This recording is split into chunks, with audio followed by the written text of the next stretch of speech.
Maybe I'm not going crazy then. I keep going back and forth on that. Brian chuckles a bit. Well, not normal crazy. Anyway, right? Say. Brian looks carefully at Cameron again, and the coyote is almost distracted by the glow that seems to be emanating from the bear's eyes. He's got eye trails now. Oddly enough, the intensely vivid and defined fur seems to be rippling, as if blowing in the wind, even though they're inside. Welp, is this kava? You ever tried something more trippy?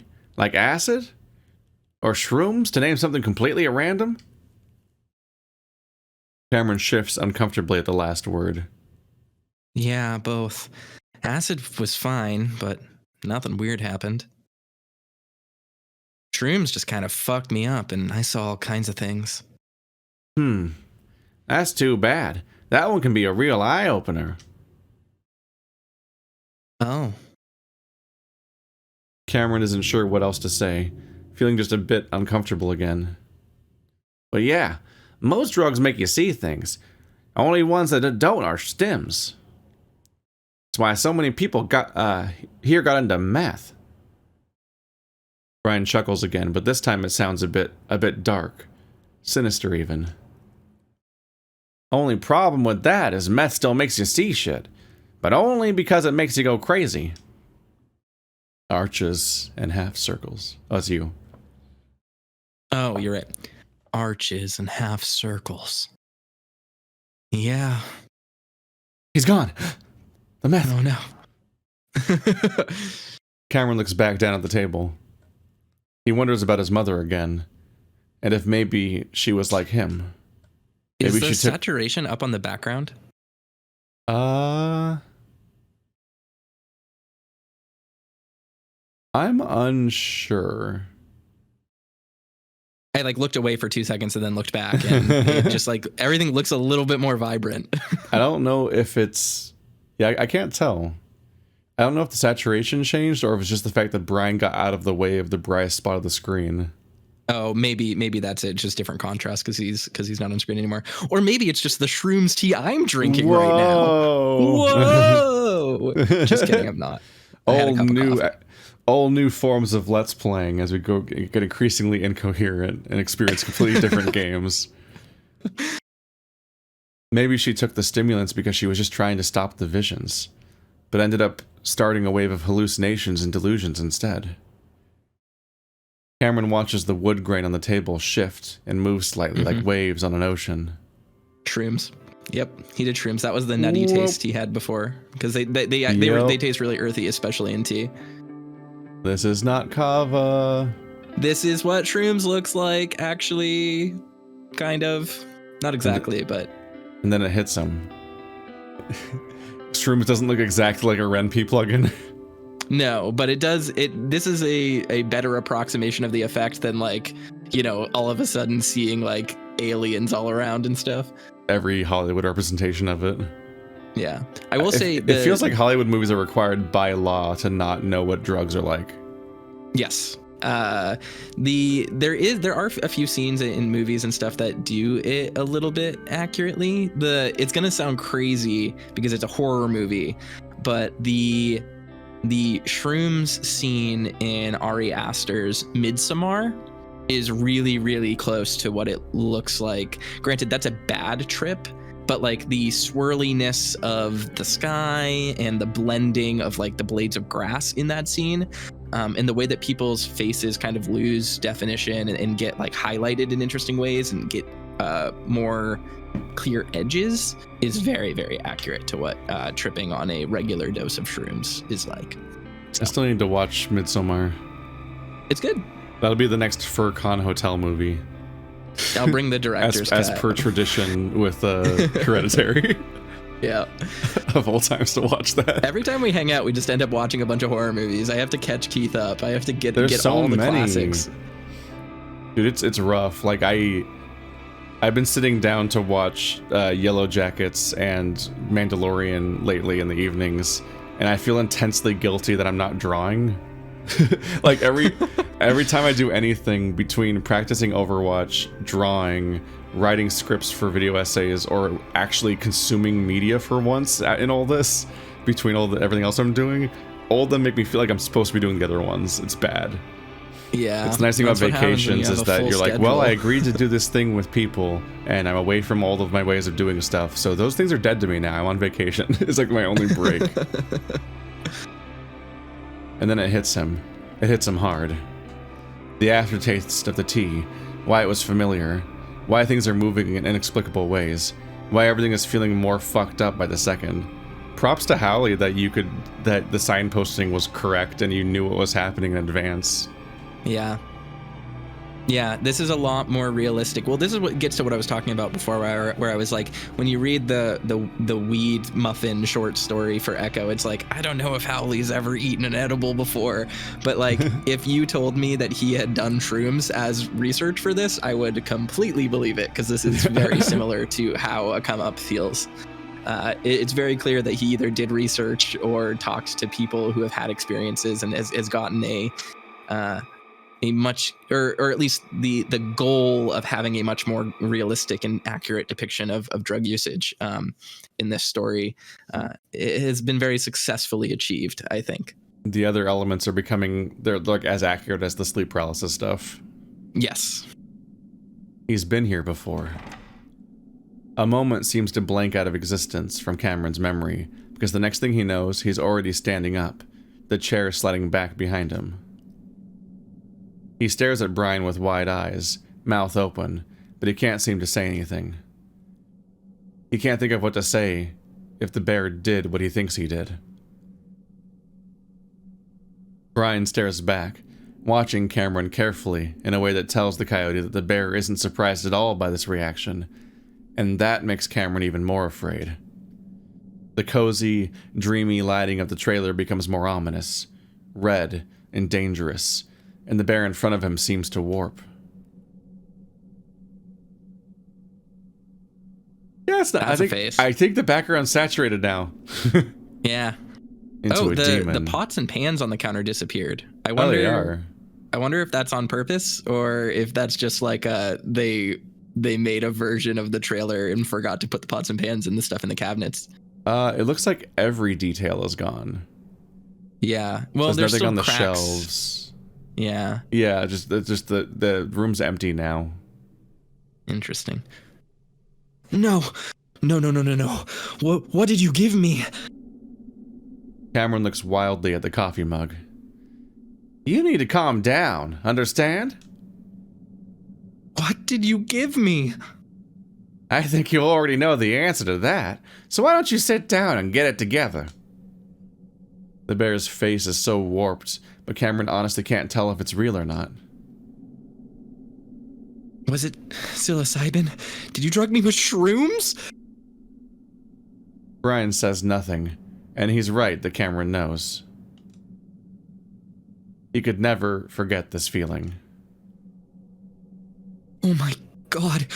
Why? It ruined my life. Cameron is heaving for breath, the sound of his gasping almost drowning the bear out. Sit down and I'll explain. But Cameron has no intention of sitting down. The sensations and visuals are just as bad as the last time, if not worse, and he's only at the beginning. The fear and panic reach a dizzying level, and Cameron is running around the table for the door. And then he's on his back, his chest, spine, and back of his head aching.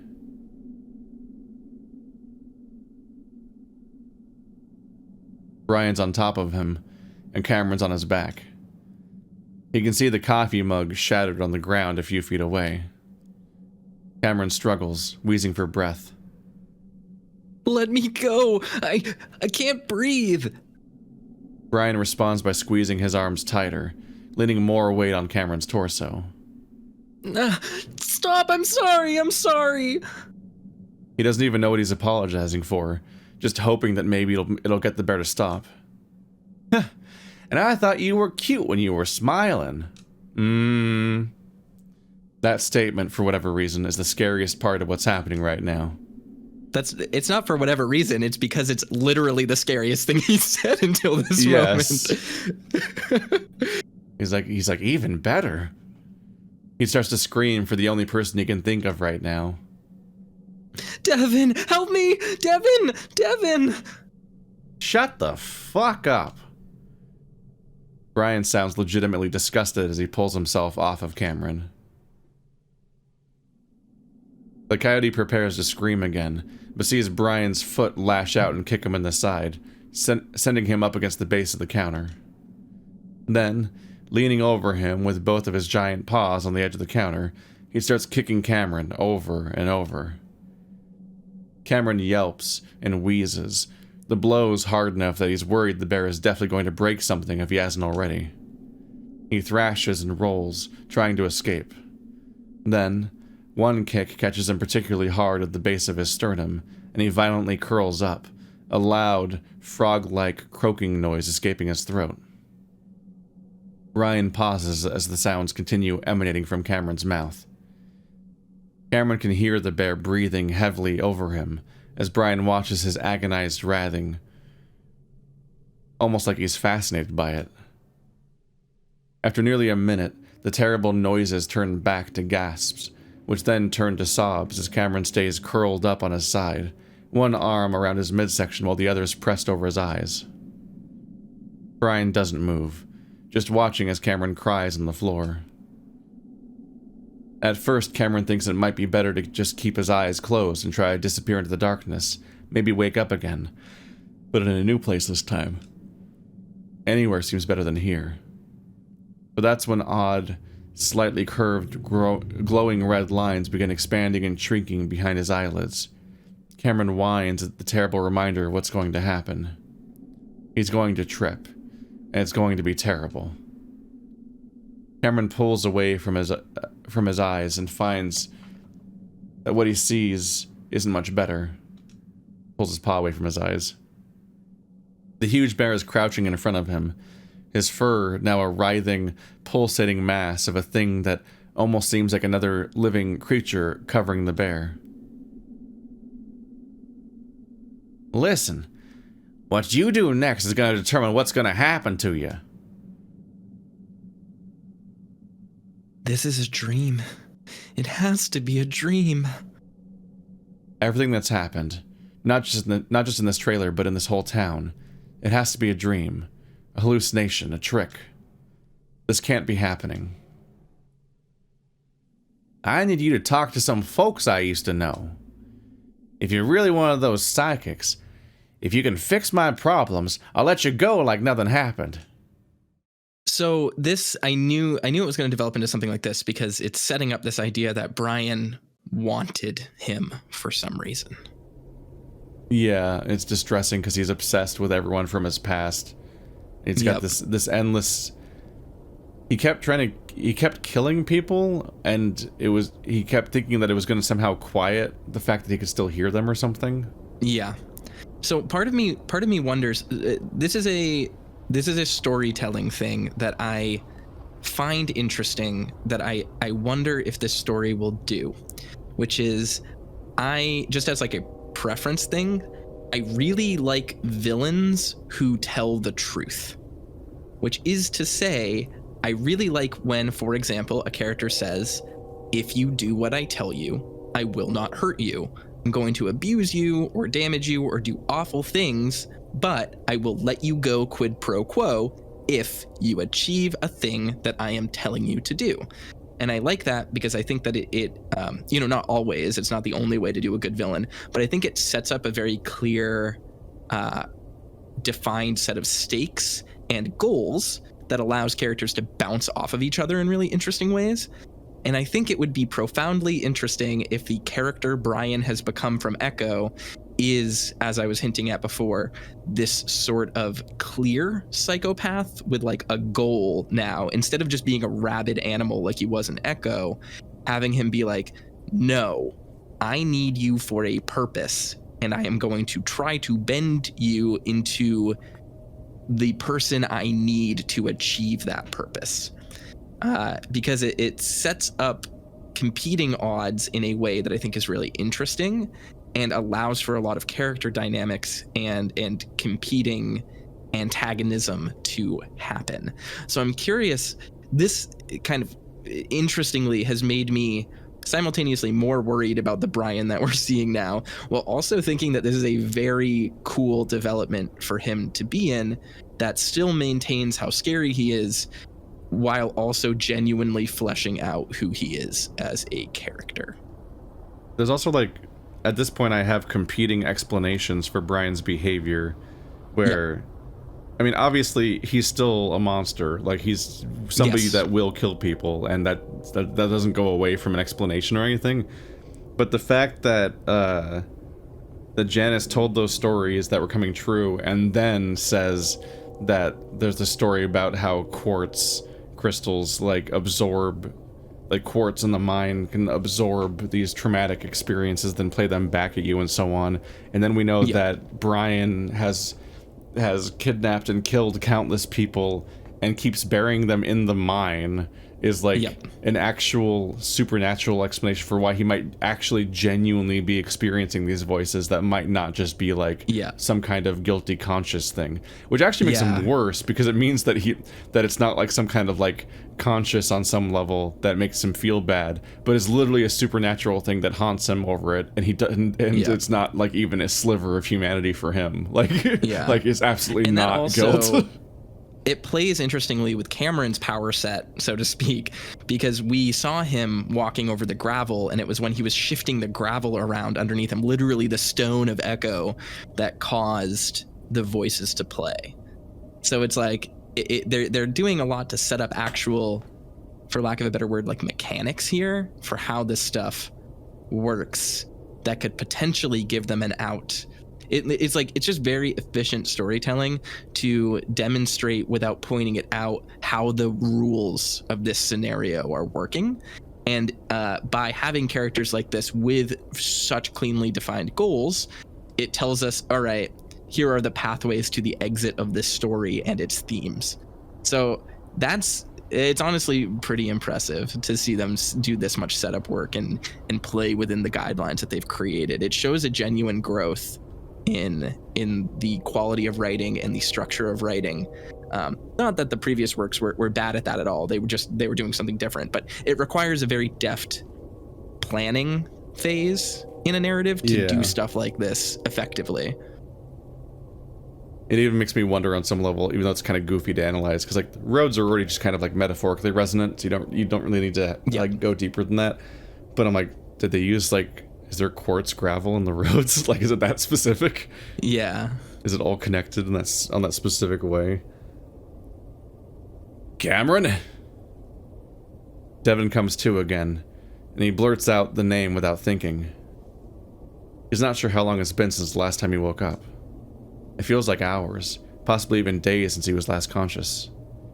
He'd been dreaming. Something about insects crawling and biting his arms, and tornadoes.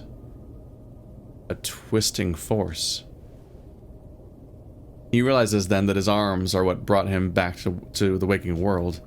They'd fallen asleep, and now the tingling is so bad that it feels like they're covered in crawling, writhing ants made of molten lead. The bear grunts in discomfort and tries to bring them down from above his head, but he isn't able to. They come up short, and he hears a rattling sound close to his ears, which twitch at the loudness. Chains? Devin freezes, keeping his eyes closed, unsure if whoever did this to him is close by. Although it's hard to think through all the haziness, the memories come back to him rather quickly. First, he remembers walking deeper into the woods before the strange bear went to his trailer to get something. He came out with a bottle of water, claiming it was for Cameron. Then, after walking further into the dense forest, they came upon a white van. The exact kind of van that would make a lot of people suspicious. Devin did become more suspicious, but by that time it was already too late. The old bear had pulled a gun on them, one that wasn't his shotgun, and told them to both get in the van. Artie started to run, and the other bear didn't hesitate to shoot him, aiming for his head. Devin isn't sure, but he could swear he saw a spray of something, whether it be fur, blood, or worse, fan out from the back of Artie's head before he dropped. Devin's fingers and toes clenched inward, and he thinks about that moment, the sound, the suddenness of it. But mostly he remembers the way that Artie fell. It was instant, like strings that held him up had been cut, crumpling so quickly that Devin isn't sure that he'd been killed. At that point, Devin did everything that the old bear had told him to do, including laying Cameron on the rough desert floor.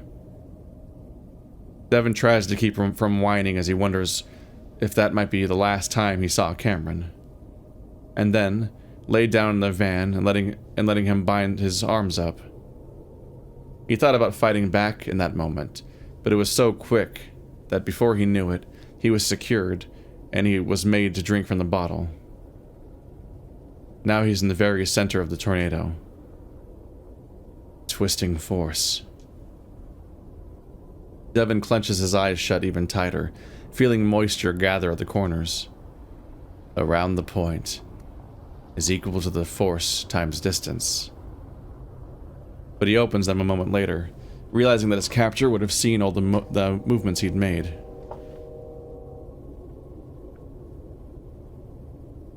Perpendicular to force. He's alone in the van. His eyes sting, and the bear realizes that he's sweating heavily. This metallic box he's stuck in is hot, almost overwhelmingly stifling. He worries for a second that he slept through the night, and now it's sunrise and he's about to cook to death in this van. But after gauging the light, he decides that it's still around sunset, just a few hours after what happened. After Artie had been killed. Shit.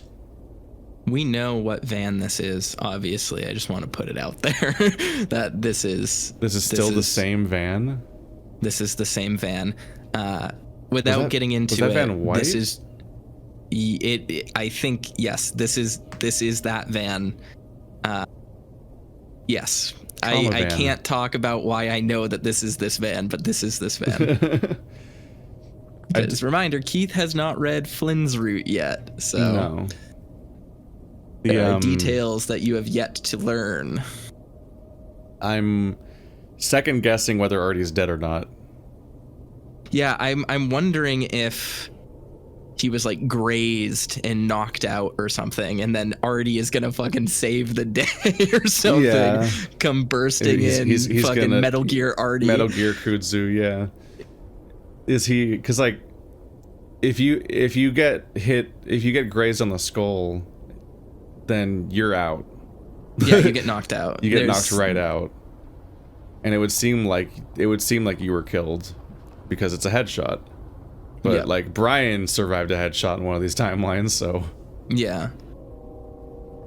Devin squeezes his eyes shut again, feeling tears leak out and into the moist fur of his cheeks. I'm trying to remember if Brian had a chest scar originally or not. I don't know. Do we ever see him with his shirt actually off in Echo? Oh, that's a good point. He's like a nasty tank top, doesn't he? Yeah. I'm trying to remember because like I don't remember scars. I just remember like marks and stuff. Because like if he has a scar on his head and a scar on his chest, which like potentially, like if he survives Leo's route, for example, then that's a bullet to the head and the monster in the mines. Yeah. If he survived all of that, which I don't know, because I don't think you specifically see him again after he gets attacked in either route. So you can't. It's just assumed he's dead, and then he doesn't come up again. So it seems likely, but that could be the scars even. Yeah, he has like a mangy mark above his eyebrow in Echo, kind of similar to the scar he has on his head here. It's unclear if it's the same one, and he does not appear to have a chest scar in the location that he did in Echo. It's a lot. Yeah. It's very prominent to the point where it'd be strange. Well, it goes up to his neckline. Yeah. It goes up to his neckline, so it's an obvious change to his character design. Yeah, like it's something you wouldn't casually add. It's like, yeah, that was always there. Can you tell?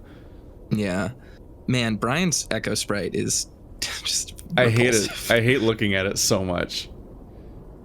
The way his jaw slopes he has such a glow up in this game.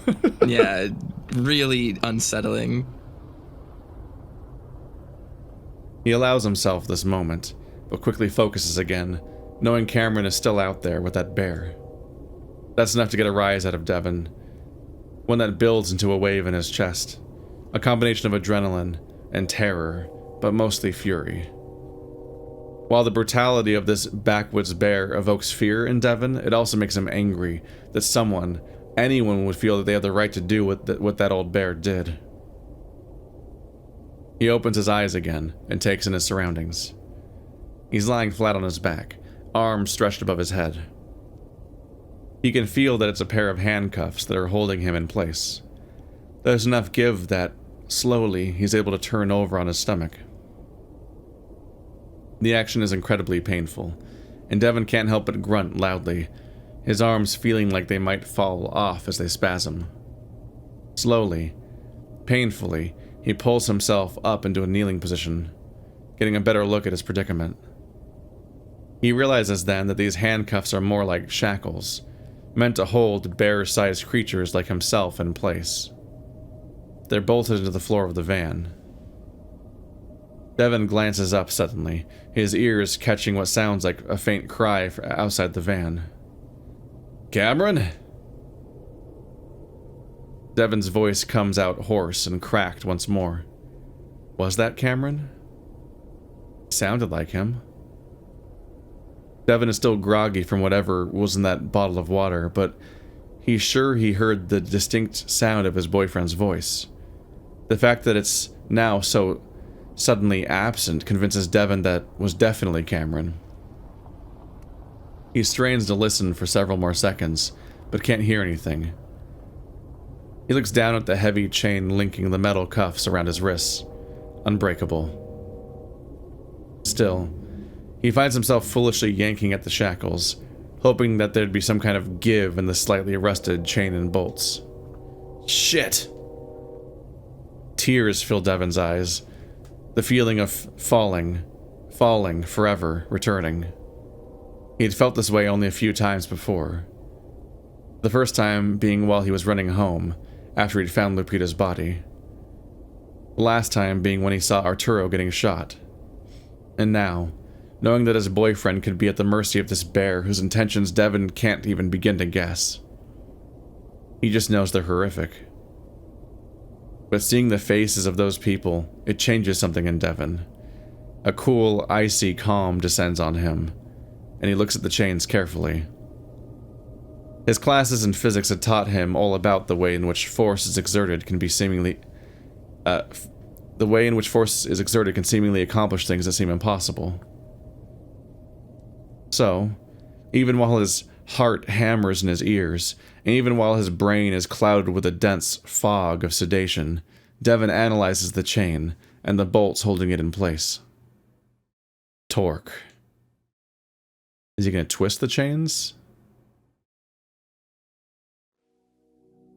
I know that you can break locks by putting two different, like if you take two the wrenches technique. Yeah, the wrench technique. I know about that.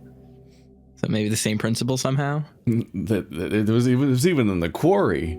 Life hack. But Cameron stays curled up on the floor for what feels like a long time. He had ultimately decided he'd rather watch the harmless, pulsating arches dancing behind his eyelids rather than the nightmare the trailer is becoming. Every minute or so, the reality of the situation hits the coyote, and a burst of whimpering gasps escapes his muzzle for a few minutes before fading back into only whimpering. He would stay down there until his trip is over, but Brian ended up pulling him back to where he was sitting. At this point, the coyote doesn't fight the bear, going limp while his body is pulled along. For a minute, Brian tries to get him to sit in the chair, but eventually just gives up, dropping Cameron next to the table where he just lies on the floor.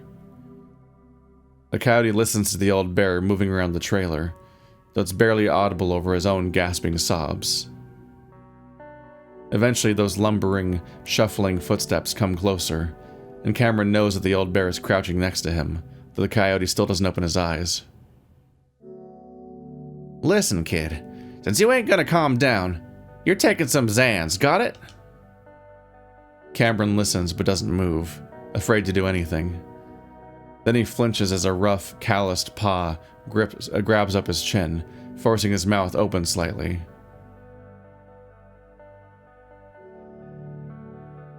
You are just on a cocktail now. He's like crossfaded 3 ways at this point. Yeah. Finally, Cameron opens his eyes a bit and almost gasps as the vivid red lighting, which keeps him distracted until something falls into his mouth.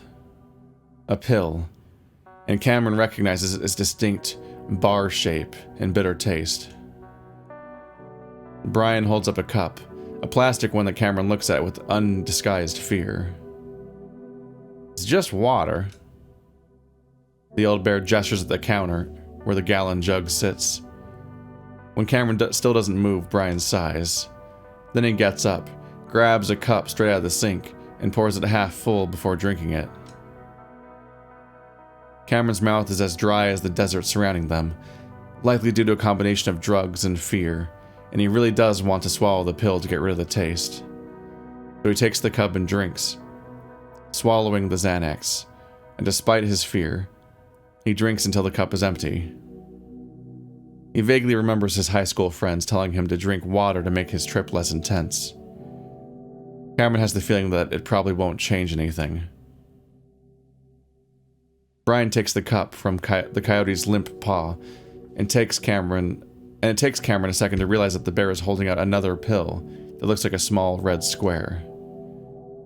Now put this one under your tongue. Uh-oh. We're just adding to the stack now. Okay. Cameron stares, trying to figure out if it's just the trip making it look that color or... Brian sighs again, becoming more impatient. I broke a third off the bar I gave you. But now Cameron is sure the pill is actually red, and he draws back. A counterfeit pill, and that probably means it's cut with something. Something like opioids. I don't... Brian slaps him, the strike coming up so fast that the coyote isn't sure what happened. The sudden, numbing sting on the left side of his face, along with the bright flash of light, is very, very familiar though, and Cameron feels as though he's traveled back 7 years in time. His delayed reaction is a surprised gasp as he raises his arms over his face. The bear yanks his arms back down and thrusts the pill at his muzzle. This time, the coyote opens his mouth willingly, maneuvering the pill to sit under his tongue. His movements feel almost robotic at this point. To Cameron's immense relief, this seems to satisfy the bear, and Brian gets up from his crouched position, backing away. The coyote sits there for a moment, then slowly drags himself under the table, huddling in a corner as tears well up in his eyes. After going through all that, and knowing that there's plenty more to go through, Cameron longs for Devon more than he ever has before. He waits until the pill dissolves before asking the question that he dreads hearing the answer to. Is Devon the bear? Is he still alive? If this giant, violent bear had encountered Devon and Artie, there's no telling what he might have done to them. His heart drops as the bear seems to hesitate. Please tell me the truth. Cameron needs to know. The bear's fine. He's locked up, but fine. The tone sounds genuine, even though Cameron will never trust him. He has to hold on to some hope. And if I do this for you, you'll let him go too? That's the plan. He your boyfriend? Cameron isn't sure how to respond to that, so he doesn't. Brian shrugs. Doesn't matter much to me. Just do what I tell you and you'll both be out of here by tomorrow. So, one of the things here that obviously gives us some red flags is just that I believe it was in Leo's route. He has a very similar conversation with Chase before he brings him to the mines. Yeah. So it's like, can we actually trust Brian to keep his word? Like, if he's using Cameron as a tool to achieve his own ends, will he let him go and like use that as a way to get rid of the voices, or will he just kill him at the end and prolong it? Like, the question, see, this is what I was talking about this being a potentially interesting arc for Brian, is kind of predicated on the idea that Brian is now set up to quote unquote absolve his problems. Now, I don't mean that in a like he will atone for them and be a good person, but like theoretically what this story is setting up is that like Brian wants Cameron to do something so the voices go away and so that he doesn't have to hear them anymore. But we as an audience know that in order for that to happen, he needs to stop killing people. So will Brian make the correct choice and stop killing people here? Or will he go through all of this effort, pose all these trials to Cameron and Dev, only to fall back and lapse into his old ways? And this is how you do an interesting character arc with a villain, because inherently villains should be opposed to what your characters represent. And having Brian just like become a good guy at the end is like not really fulfilling for him as a character. But you like want a villain to be able to be evil in a different way and like still ultimately change by the end, even if it's not like a societally good change. There's just this element where like if he understood the situation, he would be self-motivated to not be killing people and dumping them in the mines, because that's literally what's causing the problem endlessly. It's quiet for a moment, and Brian moves to the other side of the trailer, opening the fridge and doing whatever it is he does. Cameron doesn't bother keeping track. Let me know when you start seeing shit. Got something to do real quick. Cameron blurts out the other question, weighing heavy on his mind. And Arturo, the cat, is he... Brian doesn't look back and just sighs again. Cameron doesn't ask any follow-up questions, feeling like he's got his answer. The thought that Artie might be gone is too messed up for his drugged-up mind, especially because he feels certain that he can't be gone. Cameron can't explain why, but he just feels it. He feels Dev, and he feels Artie. Brian stands next to the door, holding a plastic water bottle. Gonna go out for about 5 minutes. I'll be right next to the trailer, so if I see you try anything, I'll shoot your boyfriend in front of you, and then I'll kill you. Eventually. Cameron doesn't move. But soon the trip intensifies, and he hugs himself, the movement making his ribs ache from the earlier kicks. He just watches the vivid colors and shapes of his hallucinations. Meanwhile, the acrid taste of Xanax lingers on his tongue.